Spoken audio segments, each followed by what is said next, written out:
Reading with your kids.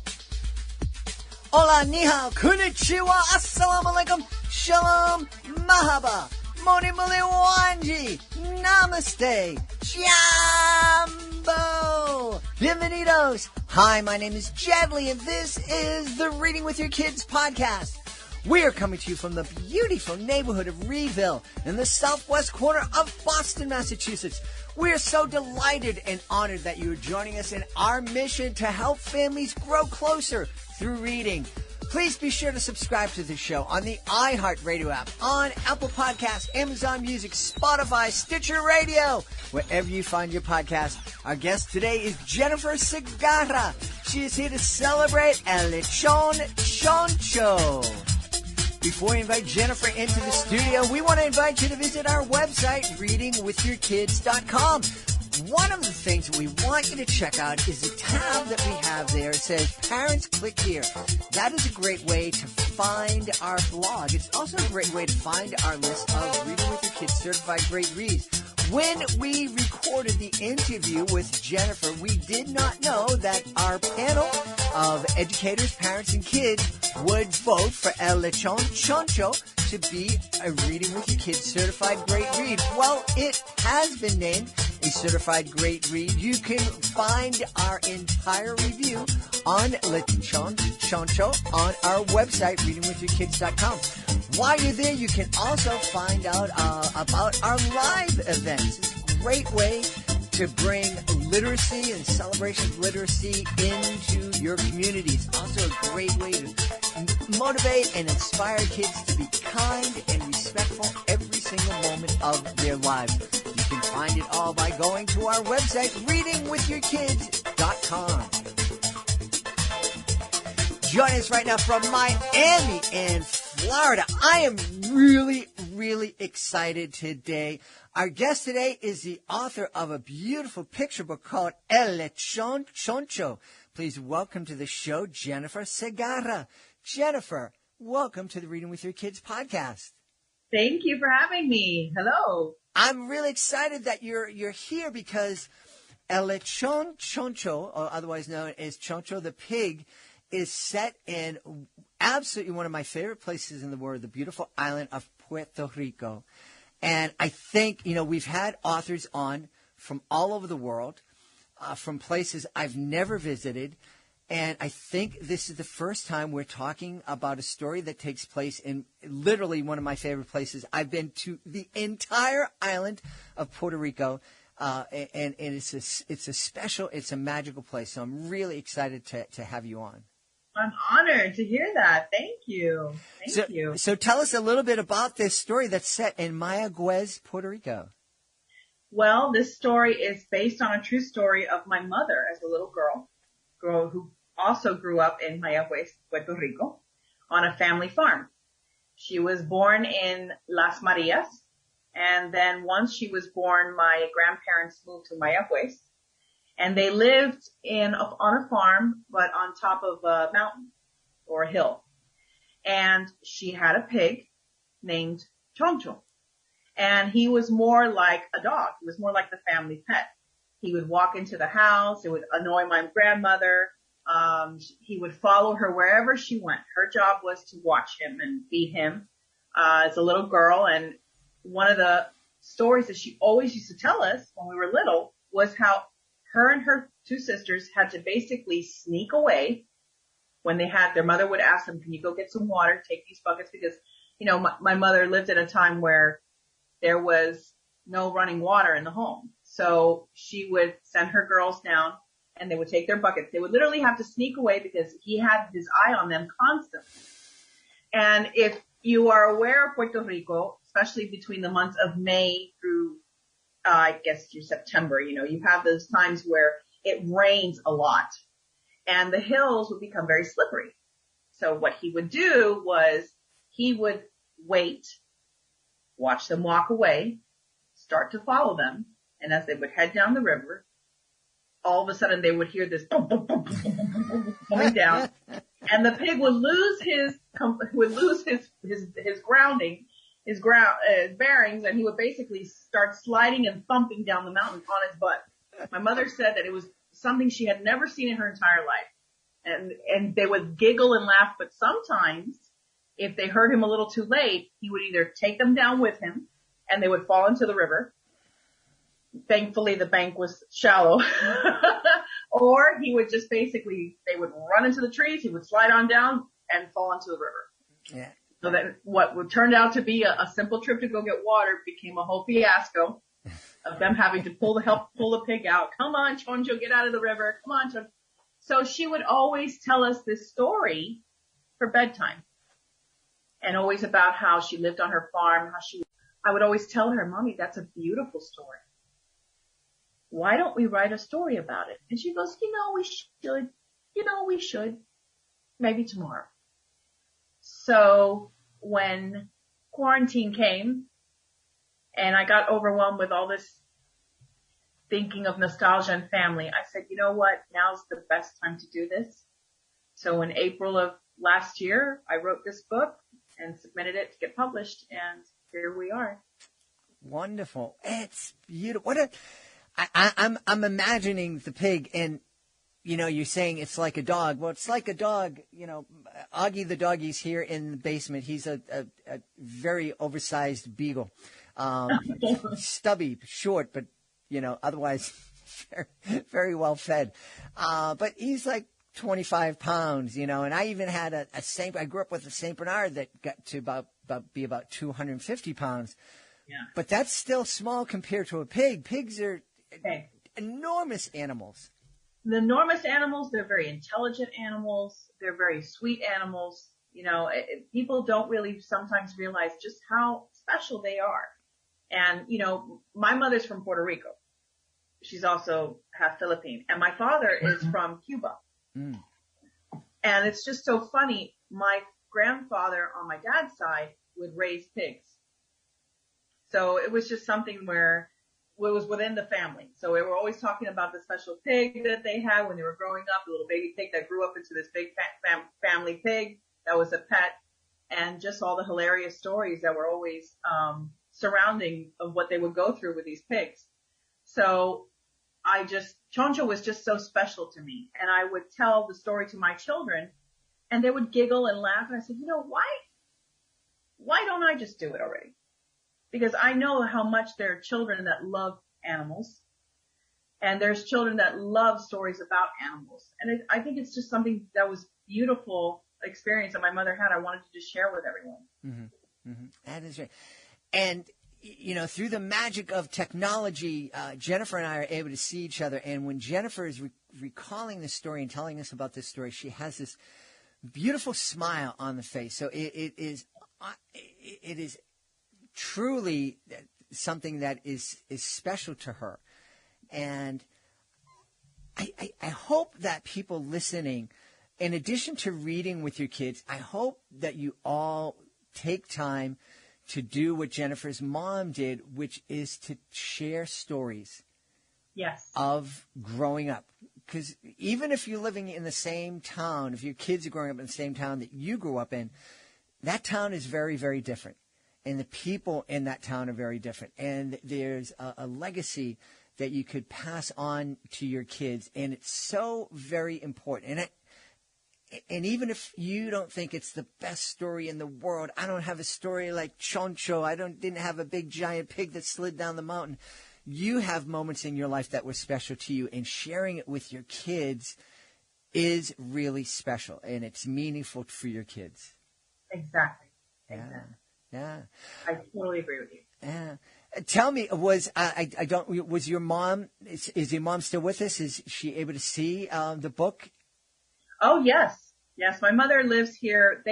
She came here when she was, a young girl. They immigrated here. My father too. So, she saw this whole process. Let me clear that up. I surprised her with it. Okay. I surprised her when the book was done and I got my first cover. I went to the house and I just placed it in front of her. I said, Mom, this is what I did. And she's like, oh my God! I'm like, typical Latin mother. Yes, I know, Mom, but we talk about this all the time, and I always told you, let's do a children's story. We'll do it together. And she said, yes, I did. She goes, I love this. She's so tickled pink that this book is done, and that she's already giving me ideas for the next book. On the next book, you need to make sure that you have me over here on this side of the mountain, and that I was walking there, and say that I got lost, and then I'm like, okay, Mom, we're gonna do that. We're gearing up for the next book. I didn't know that your mom was my mother-in-law. I mean, it's right. It's wonderful. I'm really happy that this book is available, not only because it's a great story, but I think it's a really wonderful time for families to talk about to talk about stories, but also just to talk about this part of the United States, because Puerto Rico is a part of the United States that we don't quite understand. Right. It's a state, it's a country, and I think, I mean, I'll be honest with you, people, didn't understand, when my beautiful wife and I got married, people, would come up to me and like, you're marrying someone from a different country. Do you have to fill out any forms? And I'm like, no, I'm marrying a citizen of the United States. Everybody born in Puerto Rico is a citizen, and it might become a state soon. So let's sit down and let's talk about this really beautiful island and that has such its own vibrant culture and a really, really beautiful culture too. It is. It's a very family oriented culture. We love hard. We love to be together as a family. We have wonderful food. It's a beautiful culture. And, I want my children to know both sides of their culture because, my husband's family is here and he's got a huge family and they're Cuban. And that is a very important culture that I want them to know about. But I also want them to know my side, which is my mother's side, which is Puerto Rican. Sometimes I think people tend to think, well, aren't they the same? Mm-hmm. And they're not. Mm-hmm. They speak the same language, give or take a few words that are different, but they still, and their food has their similarities, but they still have their own culture in their own right. Mm-hmm. So there's a lot of beautiful things about Puerto Rico that I want to be able to give my children more of a chance. When I was younger, my parents we didn't always have the chance to travel as we could because, my mother didn't work. She had 3 children and my father had to work hard. So, money wasn't, something that could be just easily thrown away. So I now have the ability to take with my children to now travel more to show them more the culture. And one of the things that I always do is I try to teach my culture through food. Cooking and showing my daughter this is how we make it and this is how we do it. I love to collect cooking books. And, I just got a recent Puerto Rican cookery book that I've just been jumping up and down like a little giddy kid. It's like, oh, I'm going to make this and oh, I'm going to make that. And this is going to be great. So,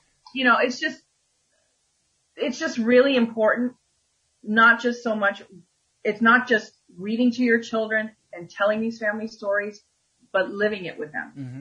and showing it to them.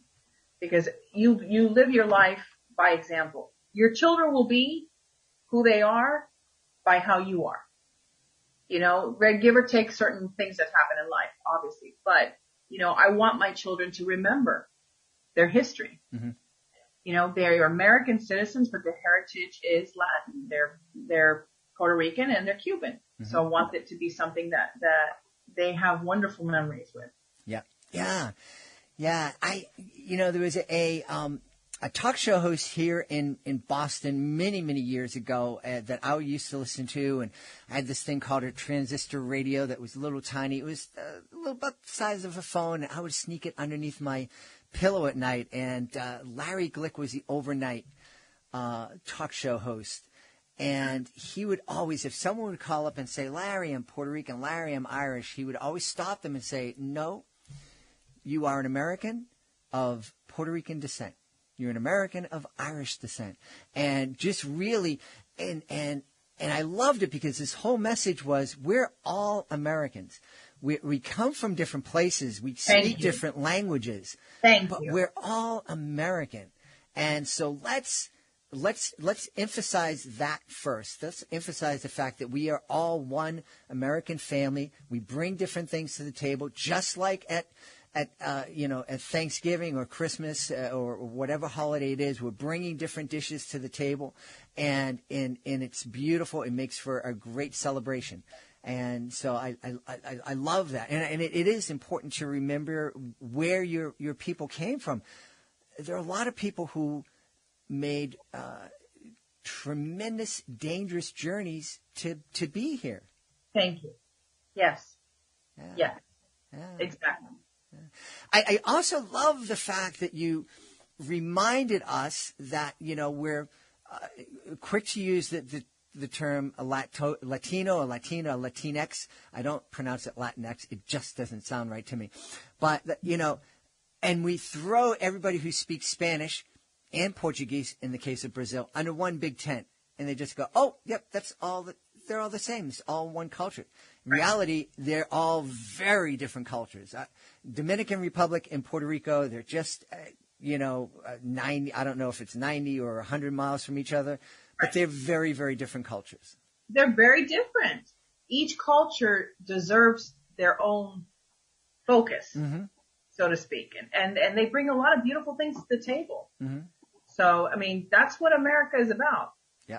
Everyone coming together and living under one country and making their life, But the beauty is everybody coming from someplace different and bringing what they bring to the table. That's what's beautiful about America. Yeah. Jennifer, did you ever imagine yourself being a children's author when, I know you heard the story from your mom and you thought this is really great, but did you ever actually think that you'd be a children's author? No, I never did think that I would do this, but I've always loved reading books. Like Judy Blume is one of my favorite children's book authors. Emily Bronte, Jane Austen. I would read them when I was a child. And, I've always, my special memories of reading books, including obviously I have a religious background, reading the Bible, learning all the Bible stories, which are very important. But I always loved children's books. And I love always writing stories. When I got reading assignments at school where most people were like, I gotta write an essay, or I gotta do that book report, I was like, okay, this is great. And I would kind of change it and put my own wording to it, or try to slip a little joke in there. And sometimes my teachers are like, you slipped a joke in there. You kind of made fun a little bit of the history lesson. I'm like, oh, no, I wasn't making fun of it. I just wanted to make it, I wanted to put my own little spin to it. And I love telling the story. I love the way my father would tell a story, because my father would just crack us up and make us laugh. I love the way my mother would tell us stories. They're very animated. And, the way that they said it was always with their wit and their intelligence. And I'll get a kick out of that. But to actually think that I would make a children's illustration book at this age, no, I never thought about that. I never thought it would happen. And I'm so excited, nervous, happy, and just elated that this has come about, and that this is my first podcast. So I'm also I'm here trying to contain myself, but I'm inside That's really wonderful. Now, I know your mom's reaction when she saw the book. What about your kids? You're telling me you have young kids. What was their reaction when they found out that mom is writing children's books? Well, my daughter basically was super excited. She said, Mom, this is wonderful. I love the story. She does this whenever she sees something. She goes, hi, Kalinda. She's like, oh, Mom, this is so wonderful. And when I told my son, I said, look, Mommy just wrote this book. He said, okay, can I have some chocolate milk now? So I'm like, okay. Yeah, so I'm sure he'll get excited later. I'm sure. Absolutely. Yes. So you were saying that your mom is already giving you notes on book 2. Can you give us a preview? Well, this is going to be a new adventure for Choncho. He's going to make some new friends. Awesome. So we're going to introduce some new characters. So that's where we're already starting that in the works right now. Cool. Now, families picking up El Lechon Choncho. Are they going to be able to learn some Spanish words as they're reading the book? Yes, I've included some Spanish words and an immediate translation. I didn't put a glossary on the side. So, like for example, for pollos, which is chickens, I immediately say on our farm we had pollos, chickens, vacas, cows, so that the children, any child that's reading it that doesn't know Spanish knows immediately what I'm saying. Yeah. So I figured I wanted to make the book not completely bilingual, but have some Spanish words in there so that it's also for diversity purposes. Yeah. Always good to bring out culture into children's books so that they can see the different cultures that are out there. Yep. And one of the things I love about books, and I say it every time I'm performing in a library, the books have the power. They're so magical. They have the power to transport you to different parts of the world. And I know we're hopefully, fingers crossed, coming out of the pandemic and the lockdown, at least here in the United States. We're not able to travel as much as we'd like to. And even when before the pandemic, when we could travel anywhere, well, we can travel anywhere as long as we have an unlimited budget. But if you're raising kids, that's not in the cards. So traveling all over the world is kind of difficult. But through the power of a book, you can literally go around the world in a year, just picking up a different book about a different place. And El Lechon Choncho is a great way to travel down to rural Puerto Rico and find out what it was like growing up on a farm outside of Mayahuez. Yes, it is. Yeah. Hey, Jennifer, tell everybody where they can go to connect with you online and also to learn more about your wonderful book. Well, my book is available on Amazon and Barnes & Nobles via hardcover, paperback, and ebooks. I have also, on Book Depository, we're also starting to push the book to be sold locally. And we're going to start pushing it more statewide and around the country. In the local bookstores. Excellent. And if your local small independent bookstore does not have the book now, which is, there's over 1,000 books published every single month. They couldn't possibly stock every book. But if you make a phone call, make a request, they can get the book really quickly. Yes, they can. And do you have a website that folks can visit? Yes, it's authorjennifersegarra.com. Awesome. Right there, you can it tells you where you can find the book. You just click on the link. It can take you directly there to Amazon or Barnes & Nobles if you prefer to buy it online. And also, I always have up interesting reads and different information on there. Wonderful. We've had a wonderful time speaking about El Lechon Choncho with the author Jennifer Segarra. Hey, Jennifer, thanks so much for being part of the Reading with Your Kids podcast. Thank you for having me. I'm honored to be here. Please be sure to join us for the next edition of the Reading with Your Kids podcast. Our guest will be Helen Huppert. She'll be here to celebrate her a great writing journal that she created called Right Now. She's also a veteran educator, and we spend a lot of time talking about the benefits of reading with our kids of all ages. You don't want to miss it. It's really, really insightful. That's the next episode of the Reading with Your Kids podcast. If you are the author of a fantastic children's book, you may want to do what Jennifer Segarra did, to submit your book to our Reading with Your Kids Certified Great Read panel. If they believe that your book is worthy of 4 or 5 out of 5 stars, it becomes a Certified Great Read. And with that status comes a whole lot of really beneficial tools that can help your book stand out from the crowd of books that are published every single month. Reviews on all the major book-selling sites, an animated video announcement that you can post on your Amazon page, on your website, on social media. Also, some great social media blasts on our social media platform. Find out all about it by going to our website, readingwithyourkids.com. Click on the Authors Click Here button at the top of the page. Scroll on down to Certified Great Read. Want to thank the folks who made today's show so wonderful. Of course, we want to thank our guest, Jennifer Segarra. Please be sure to check out Lechon Choncho. Also want to thank my team, Alejandro Doherty, Fatima Khan, Helen Frazier, Justina Thompson. I want to thank my beautiful wife for all the support she gives me. I want to thank Augie the doggy for having my back here in the studio. Most of all, we all want to thank you. Thank you so much for taking the time to join us today. And as always, thank you so very much for taking the time to make the world a better place by reading with your kids. I'll be looking for you in the next edition of the Reading with Your Kids podcast.